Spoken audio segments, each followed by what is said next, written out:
the Nile is finally coming out this week, and of course, the best thing was I didn't die on the Nile. I actually survived my trip. But when I watched Murder on the Orient Express, man, did I want to die on that train.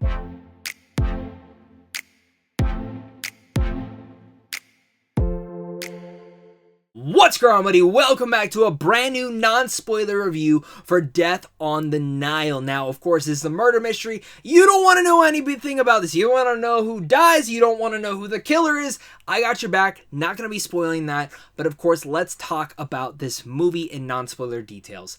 This, once again, the peace and tranquility is temporarily present on this SSS Karnak. Is destroyed after one of the passengers is found murdered. But our famous detective is entrusted with the important task of identifying which one of the passengers is the killer before they strike once again. It's directed, of course, by Kenneth, who returns not just as the director, but also the star of this. And it has a great cast like Tom Bateman, Annette Bening, Russell Brand, Gal Gadot, Armie Hammer, Emma McKay, and Letitia Wright. Now, like I said in my intro, I was not a big fan of that original movie. I thought Murder on the Orient Express was a complete disappointment in my book. So even a sequel for this, I really could not get excited about, sadly. And adding in there as well, some of the cast members in here maybe be going through and saying some stuff or doing some things that we're not going to mention in this review, but just a lot of my anticipation for this movie was kind of faltering. The trailers never really grabbed me. And surprisingly, as you see in the title and the thumbnail, this was actually surprisingly good. It wasn't that bad. I was actually genuinely surprised by how much I enjoyed this. Even though I don't think it's a great movie, and I do find the movie to have quite a bit of issues, and we will definitely talk about those. But the one thing I do want to talk about is start with my pros, because I'm all about film appreciation over here. I love talking movies, so that's what I'm going to start talking about. And of course, it starts with Kenneth Branagh's performance. Every single word of dialogue, any monologue, every single moment that the detective opens his mouth, you're going to sit there and you're going to listen because you're fascinated with what he is going to say and how the mystery is going to transcribe after that.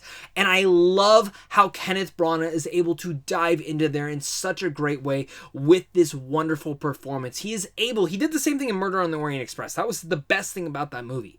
And it continues here in spades, actually giving more of an emotional hook for our main character as well that I was actually quite surprised by. And even though I have some issues with the way that they actually transcribed that, I thought it was actually a way better developed character this time around, as well as adding in just every monologue was so well done and acted, and I was just really much impressed with Kenneth Branagh's performance. As well as his direction in here, I actually thought was way more fluid this time around. The way that he shot each and every interrogation scene, to shot the land cow, and everything of that nature on this ship, you did actually feel like you were on the Nile, and I was actually quite surprised. It was so beautiful, and a lot of that has to also go to the cinematography, but the direction of all that was very well done. Not just Branagh that's great in this movie, Gal Gadot is really good, and she's starting to really show her colors as an actress in here. Fia Okinato, I was actually really impressed with as well. Thought she brought such an energy and spur to it. Letitia Wright as her assistant and best friend is also excellent in here,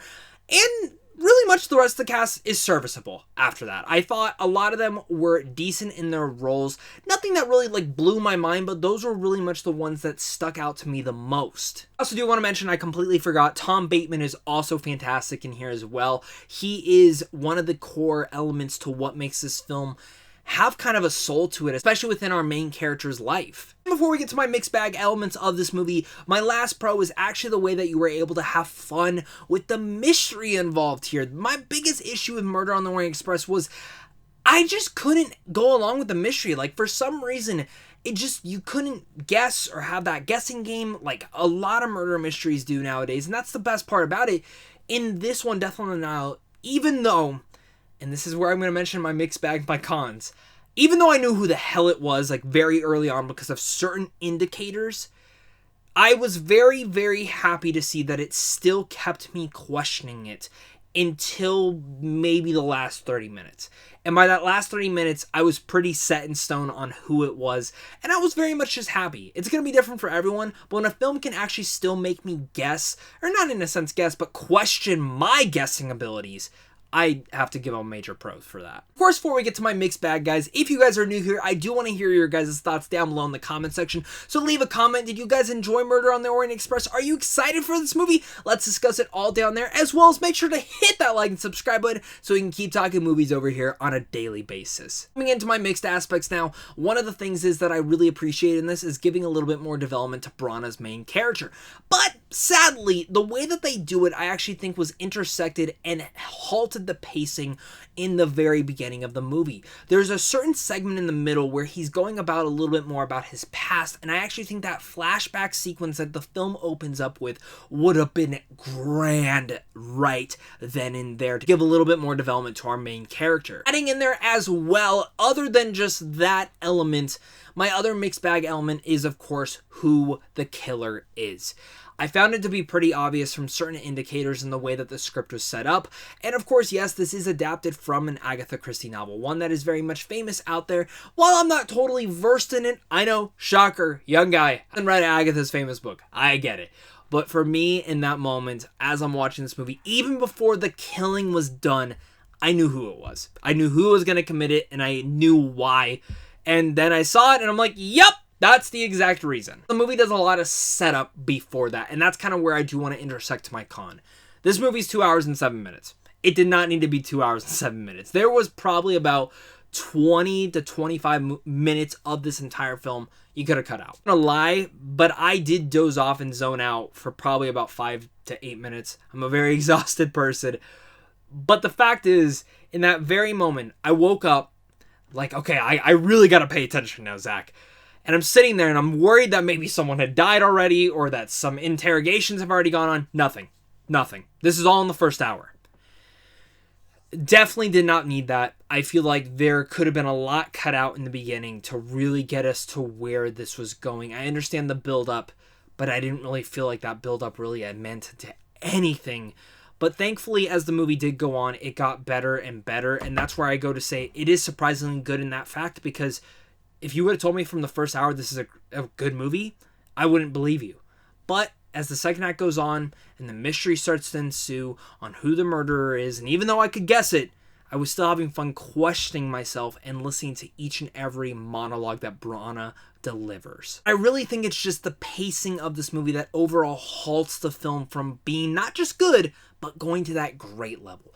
It was a good movie. It was surprisingly good in that fact, and I was entertained. I'll probably never watch Death on the Nile again, but if you're looking for a fun murder mystery, I could easily recommend this one. I think fans of the original Murder on the Orient Express will enjoy this one, but people who were disappointed by it might find some surprises in here. The performances were pretty good overall, even though Branagh is the big standout. Again, he was born to play this character. And along the lines, his direction was actually pretty strong in here as well, besides the pacing of the movie, which it dragged way too hard in that first act, and it almost completely lost me. But other than that, I did enjoy Death on the Nile for what it was, cinematography, everything else involved too. So with all that said, I'm going to give Death on the Nile a C+. I was surprised. It was surprisingly good. Not great. Not something I'll watch ever again, but I can easily recommend this one if you're looking for just a fun murder mystery. Overall, guys, let me know down below what your guys' thoughts are on the movie. Again, I gotta hear those. Also, hit that like and subscribe button if you're new here. And of course, guys, if you're interested in seeing movies early, head on over to Sandwich on Films on how to see those. But of course, until next time, stay classy.